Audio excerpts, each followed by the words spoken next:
mainan nah. YouTube aja udah buka. Nggak usah susah-susah ya, nggak bodoh.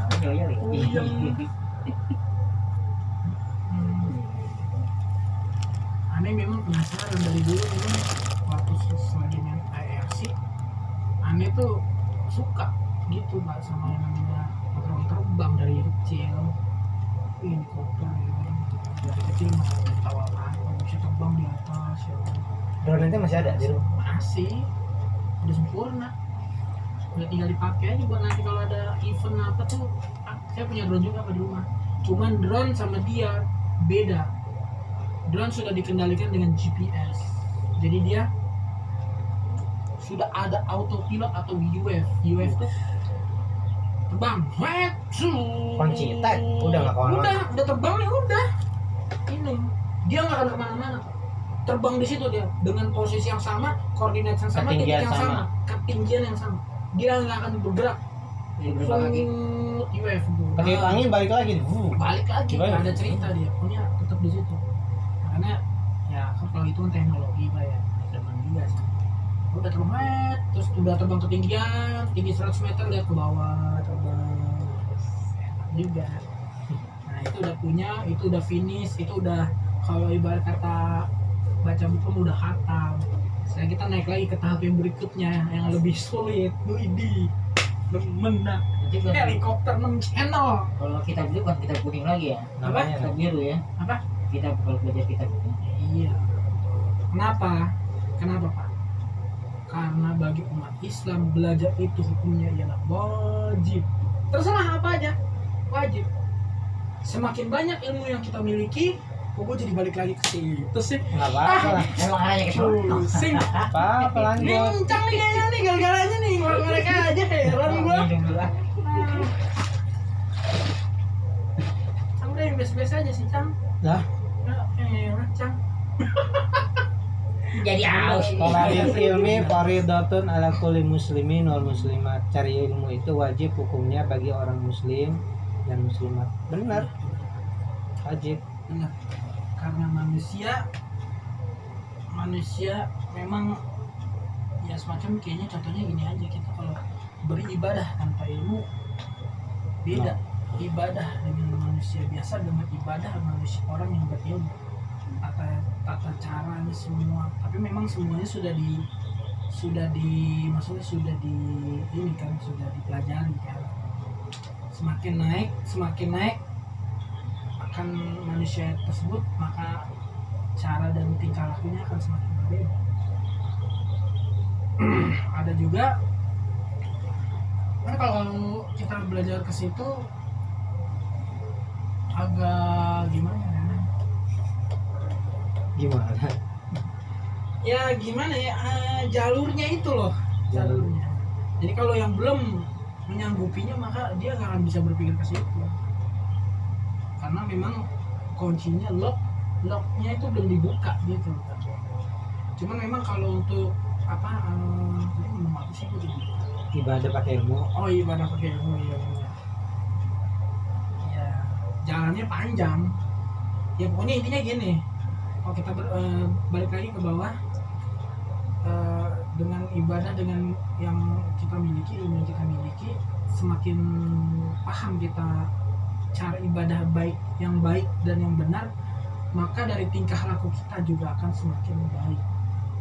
Semakin, contohnya gini, kalau orang lain pengen sholat, kita harus tawakan, kita harus memberikan tempat gitu. Contohnya ya banyak sih sebenarnya. Jadi semakin halus dari cara dia, berarti dia orang yang baik. Dari tingkah laku, cara bicara, sikapnya, Beradab lah ya. Tapi ada orang berilmu tapi adabnya kurang gimana? Hah? Orang berilmu nih, ya kan para pendai gitu lah, tapi adabnya kurang. Kan ngorek-ngorek lagi kan Pak dia. Itu jawabannya itu harus pakai ilmu Pak. Kalau nggak bisa dijawab itu. Ya kan, benar kan, ada nggak? Tapi ada orang yang ilmunya biasa-biasa aja tapi adabnya bagus, sopan santun sama orang. Ini ada yang hadir. Asik. Ada nih siang bolong loh. Wujud. Hadir. Hadir. Saya panggil kan. Weh, mari. orangnya nggak kelihatan sih. Tapi yang pasti tuh orang baik-baik di sini, Iya. ya kan? Berasa aja kayaknya ada pembahasan yang penting ya, gue Iya. mau tahu juga. Iya bener. Bercanda gue enggak bener. Itu Tapi emang begitu sih. itu kan ada hadisnya katanya kan kalau menuntut ilmu sampai ke negeri Cina. Tapi itu Berilmu sebetulnya negeri Cina itu ada apa gitu? Awal mulanya kenapa sampai hadis itu sampai dia ada apa sampai turun di negeri Cina gitu. Oh, jelasin. Dan di Indonesia kan banyak gitu. Tanya. Ibaratnya di Mekah pun ada. Di Madinah kan. Kenapa harus ke negeri Cina? Apa karena ada Tai Chi atau karena Enggak. nah, gitu. Sebenarnya sih yang namanya ilmu itu bukan hanya di negeri Cina, cuman di negeri Cina banyak mendatangnya. Yang harus kita pelajari bukan pakai ilmu saja. Jadi untuk mempelajari hal itu tidak cukup hanya ilmu. Ilmu aja, lu mau belajar di sini hanya ilmu, cuma nggak dapat apa-apa, lu balik lagi sama. Tapi kalau dia kesininya sama tidak dengan hanya ilmu dan ada yang lain, mungkin dia baru bisa belajar. Karena udah masuk ke situ udah beda. Ada banyak hal tersembunyi masa lalu. Salah satunya apa contohnya tuh? Aduh, kan bener kan Pak? Makanya kita Biar korek gue, biar nggak penasaran Pak Mastur apa sebenarnya yang dicari di Cina itu. iya kan sih Ya, ya. awalnya dari sono. Udah jadi youtuber sih dia. Ntar dipublikasikan lagi. Ntar saya jadi viral kan Ya, repot nggak Pak. nggak apa-apa lah. Kan orang yang nggak tahu jadi tahu. Oh sebenarnya apa nih di Cina? Itu saya pun kagak pernah paham ya kan banyak tuh para ustadz atau sering ceramah katanya menurut ibu siapa yang bikin ya kan sebetulnya ada apa di sana gitu Padahal dia tahu kalau jawabannya, cuman ngetes aja kali. nanya kita nanya kan Ayo, Sana jelaskan. sih, ya udah saya jelaskan Pak. Iya, iya Betul. Ini negeri Cina, ya kan? Bisa negeri Cina nih. Ada orang Cina ya pastinya. pastilah Orang Cina ya orang Cina. Di negeri Cina pasti orang Cina. Terus yang kedua, jembatan panjang tuh, Cang. Gue juga belum pernah kesana. Jembatan apa dinding? Dinding kali. Tembok Ya, Cina. Tembok Cina. Berlin. Itu Berlin itu Pak. Oh Berlin. Tembok Eh, Berlin Berlin. mah di Jerman, Jerman Barat, Jerman Timur. Gimana sih Pak? kata dia begini Tembok Cina. Tembok Cina itu yang tinggi-tinggi tuh loh, yang kayak naga, yang panjang. Yang terus saya bareng saya gitu ya Terus yang kedua, ceweknya putih Pak. dia kenapa ngiring hitam di sana ya Ah, itu yang saya tanya-tanya. krik krik krik krik krik krik. tapi Indonesia ada orang Manado putih putih Nah, itu saya bingung. Tapi sebenarnya Manado juga emang awalnya juga Halo. Ini Rasulullah nih nyuruh ke Cina masa gara-gara cewek. Halo. ya, makanya kan kali kan nggak cinggulnya dari kulit tuh nyinggungnya gara-gara kulit Jangan kalau udah ke situ itu tahapnya udah berbeda. Beda Cang. lagi. Iya. Jadi ya mungkin ya kalau ke situ ya memang ya ini ya, VIP. Asik. Asik. Jadi tuh belum bisa dikupas tuntas asik. Bisa nggak nih kupasnya nih? Kenapa nih tujuannya suruh ke Cina? Ya belajar agama lah ya pastinya lah. Ya kan? Bener nggak apa-apa lagi coba. Bener nggak? Pasti ya belajar agama. Karena memang kalau kita lihat secara apa maksudnya pertama kali ilmu Islam diturun itu kan pertama kali kalau nggak salah saya dengar juga di Cina kan, benar nggak? Ya kan? sebelum menyebar Benar kemana-mana nggak sih Cang? Nggak? Cang ngomong Pak jadi Pak tuh. Ya komplain gue lah. Tuh kan jatuh lagi tuh Pak. sedangkan dari negeri Cina Hah? itu kan banyak yang dari Baghdad dari Mesir kan tuh banyak ya kan banyak kan para dai kan ada yang dari Mesir dari Baghdad Ada. bahkan dari Pakistan atau karena kenapa ke Cina lagi kan gitu Terima kasih Mbak. Oke. Udah diambilin bukan yang makasih. Yang ayah punya apa ya? Kenapa Rasulullah menyuruh ke Cina? iya itu saya tuh belum Tujuannya Ini kupas mata. harus Pak Abdul. ketika Rasulullah turun wahyu, turun apa ayat Al-Quran itu nggak ada pembukuan, ya kan? Jadi para sahabat itu metodenya hafal, turun surat Iqra hafal, surat Al-Baqarah itu dihafal. Ya. Rasulullah kenapa statementnya atau menyuruh carilah ilmu ke negeri Cina. Rasulullah itu kalau bersabda ya, dia singkat tapi padat, memenuhi arti yang banyak, arti penuh. Hanya orang-orang tertentu aja, para sahabat tertentu yang bisa menggali apa maksudnya Rasulullah. Nah, ketika Rasulullah wafat, mulailah pembentukan mazhab, namanya mazhab, pembentukan penjilidan Al-Quran. Mereka jilidnya pakai apa? Pelepah korma. Belum ada metode kertas. Mau nanya. Pak, Ya, mau nanya-nanya nih Pak. ya.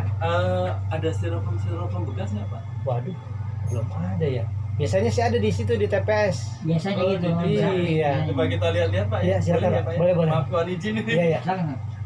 Gitu.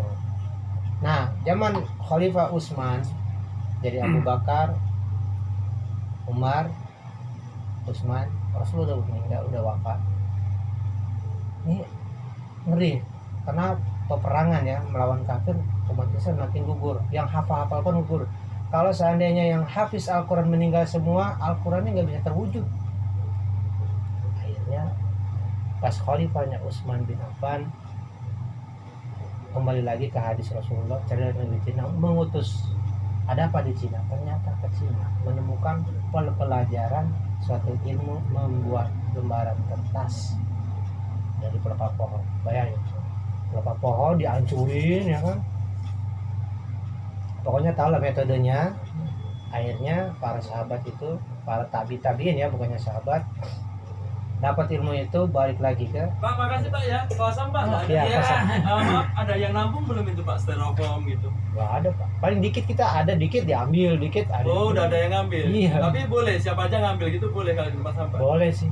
Minta izin dulu ya. Iya, berarti izin dulu kembali ya tapi kita ya. iya. Oke. Pak. Kalau ada bisa insya Allah. Siapa? Siapa? Makasih Pak. Iya. Ya. Itu iklan ya. Jadi, nah ketika udah dapat ilmunya pembuatan kertas, Utsman bin Affan, oh boleh nih, bagus, kita kembangkan. Dikembangkan oleh Utsman bin Khalifah Utsman bin Affan. Dikumpulkanlah semuanya, yang nulisnya di batu, ada yang nulisnya di pelepah kayu, ayat Al-Quran loh. Akhirnya apa? Disusun di suatu mazhab, terjadilah suatu mazhab. Dan akhirnya di zaman Khalifah Utsman bin Affan, resmilah Al-Quran. Begitu ceritanya. Makanya Rasulullah nyuruh ada tujuannya, bukannya karena nggak ada tujuannya. Akhirnya jadilah mazhab Al-Quran sampai saat ini. Bayangkan, sebenarnya kalau dikatakan bidah Al-Quran. Kenapa Rasulullah kan nggak nyuruh buat Al-Quran, jilid, bikin buku, enggak Rasulullah. Hadis Al-Quran kasih tahu gitu. Tapi para sahabat ide-idenya lain-lain. Gimana supaya hafal, tulis di batu, bagaimana supaya hafal, pelepah korma gitu. Akhirnya metode barulah terjadi, satu mazhab pembukuan, ya kan. Jadi kan orang menilai, oh iya, segala ini beda, itu beda, yang ada di zaman Rasulullah beda. Kalau semuanya beda, ente baca Al-Quran beda. Kenapa? Zaman Rasulullah. Tapi bidahnya bidah hasanah, itu aja. Oke Mas Bro, jadi jelas ya. Jadi kita ke Cina itu bukannya jalan-jalan, kan? Tuh. Cari ilmu Ini benar nih, Pak. pembuatan kertas. Nah. Ya, udah, sip, lanjut pembahasan yang lain. Oke. Enggak, kalau di Indonesia kan adanya pelepah gitu kan. Pelepah kan nulis di daun-daun atau di dahan atau pelepah macam di ada kan pelepah korma ya. Nah itu kan dulu nggak ada tinta. Tinta itu dari mana sumbernya? Nah, tinta waktu zaman Rasulullah juga udah ada. Dari kertas gitu. Nah, ada yang dari getah, ada yang dari minyak gitu. Dari zaman-zaman dulu udah ada sebenarnya tinta, bikinnya dari bulu ya. Bulu Buah-buahan juga kadang-kadang kan yang buah tinta itu yang hitam-hitam itu. Dari buah-buahan ya, benar. Kalau ada. orang Cina memang dulu dia masih pakai yang daun apa sih? Daun burung apa daun apa tuh yang nulis gitu. Dan bambu. Iya, dan bambu ya. Iya. Terus pakai dicelupin kan baru gitu kan. Iya. Jadi masih kayaknya bisa lah kalau nulis doang. Waktu mah. zaman itu juga Indonesia belum ada kertas, Mak. Cuman dia waktu zaman kerajaan pakai bambu kan, disusun-susun. Ya ada pemberitahuan. Ini ada pemberitahuan dari raja. Bentuknya bambu-bambu tuh, ya kan? Bambu kayak hordeng ya. Pas sekarang. Nah, itu belum ada kertas. Tapi kalau sekarang udah. Kan dulu ada bilang ada pohon lontar itu kan yang nulis di daun lontar Di situ larinya. Ada bisa diandalkan dari pelepah korma, dari daun, ditulis dari di batu gitu. Dan zaman dulu juga Rasulullah ketika masih ada hadis nggak dituliskan. Ketika Rasulullah wafat baru hadis dikumpulin. Abi Hurairah, saya Rasulullah bersabda gini-gini, ditulis sama murid-muridnya, sama sahabat, sama tabiin, terus balik lagi tabiin, terus sampai guru sampai ke guru pengajian kita. Makanya kan ada aliran yang lain. Pokoknya kita ikutin Al-Quran, pokoknya kita ngikutin As-Sunnah. Kita ngikutin langsung tanpa guru. Apa kita ngeliat terjemahan Al-Quran aja? Kalau kita ngeliat terjemahan Al-Quran aja nih, tanpa ada guru, siap-siap kita dibelokkan oleh iblis, dibelokkan oleh setan. Kenapa? Karena belajar tanpa guru, gurunya adalah setan. Jadi kita harus belajar, harus cari guru, harus cari guru. Ada yang bimbing ya. Makanya kan mereka salah menafsiran begitu tanpa guru. Ini Al-Quran terjemahnya begini, dalilnya Al-Quran begini.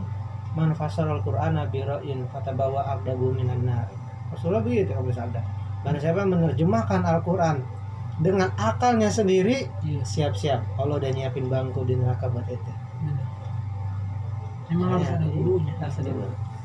Kalau kita kurang paham, Allah fi arsis tawa gitu kan, Allah Ar-Rahman fi arsis tawa, Allah ada di aras. Kalau orang yang belum memahami, Allah punya tempat dong. Sedangkan kan Allah itu zat, ada di mana-mana, nggak ada tempat. Di hati kita ada, di mana-mana ada. Jadi nggak, kalau misalnya punya tempat, berarti makhluk, benar nggak? Makhluk lah kayak kita punya tempat tinggal, makhluk.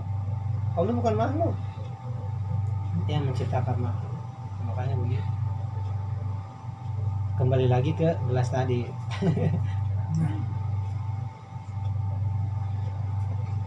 Baskop gitu. Baskop.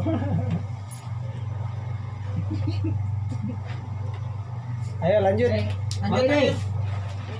Ada lagi enaknya deh, helikopter.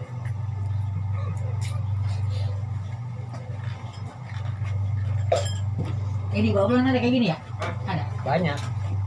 Ini balik. Iya, ini pesawat. Ya, tuh. Buat metik kelapa ya? Ada. Buat metik kelapa. Terbang kalau mau.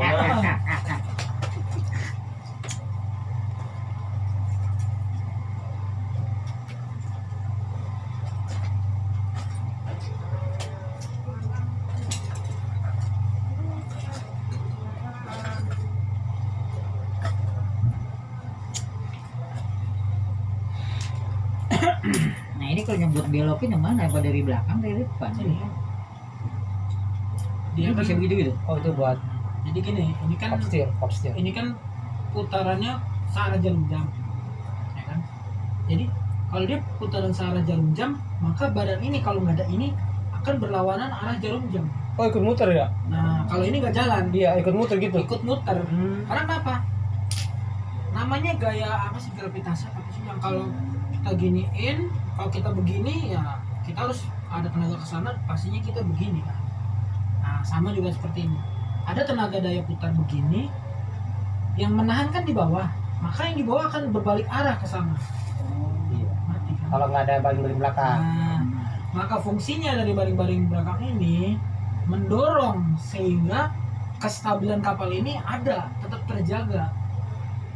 Muternya begini, badannya balik begini, badannya akan menahan ke sana, sementara ada rotor di belakangnya, Tahan. angin menggunakan angin mendorongnya, maka dia stable. Setelah stable, ininya putaran ditinggikan sehingga tinggi, tetap ditahan, dia tetap stabil. Inilah gunanya gyro. Gyro itu Kalau di motor apa itu? Nggak ada kalau di motor, Kiprok. nggak ada. Ini gyro. Gyro itu penstabil. Jadi pada saat dia terbang udah dengan tekanan tinggi, udah putaran tinggi semua, dia baru akan gravitasi naik di atas udara. Jadi metodenya sama kayak pesawat beneran ya? Iya, bener. Adanya pesawat mainan, makanya dulu dibikin pesawat mainan, barulah Bikin adanya beneran. dibikin sungguhan. Mas Dur, siapa yang pertama kali orang yang menciptakan atau mencetuskan pesawat? Nah itu lari ke almarhum B.J. Habibie. Nah itu B.J. Habibie awal mulanya dia bisa bikin pesawat dari mana? Itu Ya, belajar. B.J. Habibie udah orang keberapa dulu waktu pesawat dibuat itu kan tahun 1930. Orang Rusia bukan? Orang Rusia. Dia juga kurang tahu orang mana, kayaknya udah lama banget itu. Yang kata orang Inggris yang dua bersaudara itu dia nggak salah pertama tuh. William bersaudara. Iya William ya. Iya dia Pesawat bikin pesawat yang sederhana ya.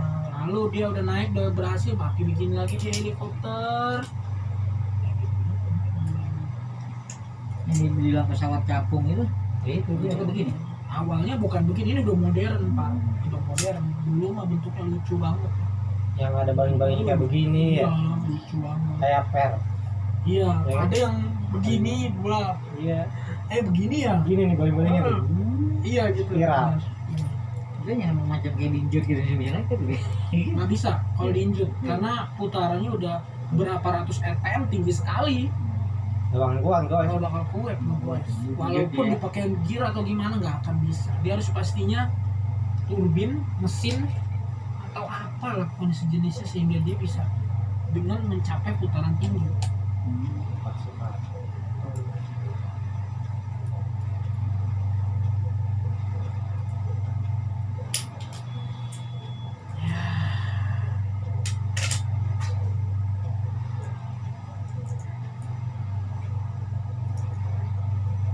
Memang permainan-mainan kayak gini pokoknya udah main di udara nih, mainnya udah putaran tinggi aja udah nggak dapat putaran tinggi, nggak akan bisa naik ke langit. Mainnya udah di bawah-bawah aja pak, kayak mobil-mobilan, kapal-kapalan, udah main di langit nih, putarannya harus tinggi. Kalau nggak tinggi putarannya nggak akan terbang pak, padahal berat nih, nggak akan terbang. Ada sekilo ya beratnya? Lebih apa yang ini? Ada sekilo. Sekilo lebih lah, Sekilo 2 lebih. kiloan lah. Amin aja berat.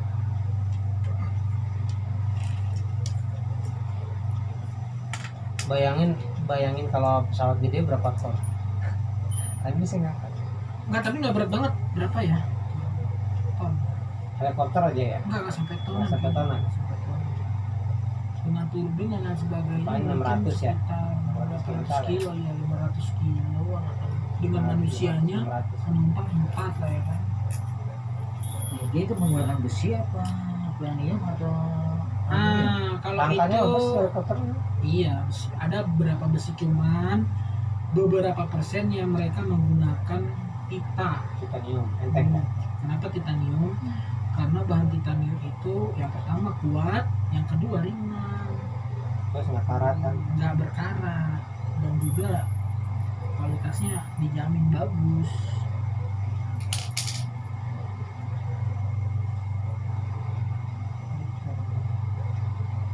kalau titanium itu dia bahan dari mana sih?